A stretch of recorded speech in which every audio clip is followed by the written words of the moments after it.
عبادت کی نیت سے اللہ پاک کے لیے مسجد میں ٹھہرنے کا نام اعتکاف ہے۔ اعتکاف کی 3 قسمیں ہیں۔ اول اعتکاف واجب، دوسرے اعتکاف سنت، تیسرے اعتکاف مستحب۔ اعتکاف واجب، جیسا کسی نے یہ منت مانی کہ میرا فلاں کام ہو جائے تو میں 1 دن یا 2 دن کا اعتکاف کروں گا، اور اس کا کام ہو گیا تو یہ اعتکاف واجب ہے اور اس کا پورا کرنا ضروری ہے۔ یاد رکھو کہ اعتکاف واجب کے لیے روزہ شرط ہے، بغیر روزے کے اعتکاف واجب صحیح نہیں۔ اعتکاف سنت موقدہ رمضان کے آخری 10 دنوں میں کیا جائے گا، یعنی 20ویں رمضان کو سورج ڈوبنے سے پہلے اعتکاف کی نیت سے مسجد میں داخل ہو جائے، اور 30ویں رمضان کو سورج ڈوبنے کے بعد، 29ویں رمضان کو چاند ہونے کے بعد مسجد سے نکلیں۔ یاد رکھو کہ اعتکاف سنت موقدہ کفایہ ہے، یعنی اگر محلے کے سب لوگ چھوڑ دیں تو سب آخرت کی مواخذہ میں گرفتار ہوں گے، اور اگر ایک نے بھی اعتکاف کر لیا تو سب آخرت کی مواخذہ سے بری ہو جائیں گے۔ اس اعتکاف میں بھی روزہ شرط ہے، مگر وہی رمضان کے روزے کافی ہیں۔ اعتکاف مستحب، اعتکاف مستحب یہ ہے کہ جب کبھی بھی دن یا رات میں مسجد کے اندر داخل ہو تو اعتکاف کی نیت کرے۔ جتنی دیر تک مسجد میں رہے گا اعتکاف کا ثواب پائے گا۔ صرف دل میں خیال کر لینا اور منہ سے کہہ لینا کافی ہے کہ میں نے خدا کے لیے اعتکاف مستحب کی نیت کی۔ اعتکاف کے چند مسائل۔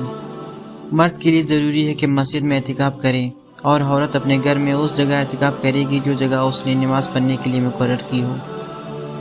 اعتکاف کرنے والے کے لیے بلا عذر مسجد سے نکلنا حرام ہے۔ اگر نکلا تو اعتکاف ٹوٹ جائے گا، چاہے قصدن نکلا ہو یا بھول کر۔ اسی طرح عورت نے جس مقام میں اعتکاف کیا ہے اس کو اس گھر سے باہر نکلنا حرام ہے۔ اگر عورت اس مکان سے باہر نکل گئی تو خواہ وہ قصدن ہو یا بھول کر، اس کا اعتکاف ٹوٹ جائے گا۔ اعتکاف کرنے والے صرف 2 عذروں کی وجہ سے مسجد سے باہر نکل سکتا ہے۔ ایک عذر طبعی، جیسے پیشاب پخانہ اور غسل فرض و وضو کے لیے۔ دوسری عذر شرعی، جیسے نماز جمعہ کے لیے جانا۔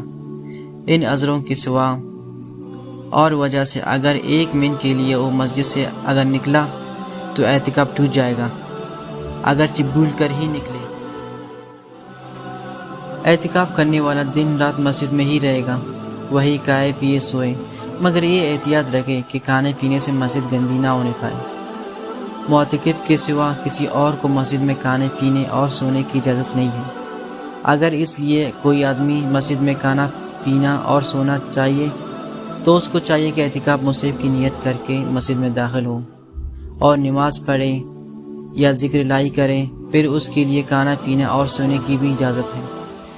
اعتکافی لوگوں کے لیے ہدایت۔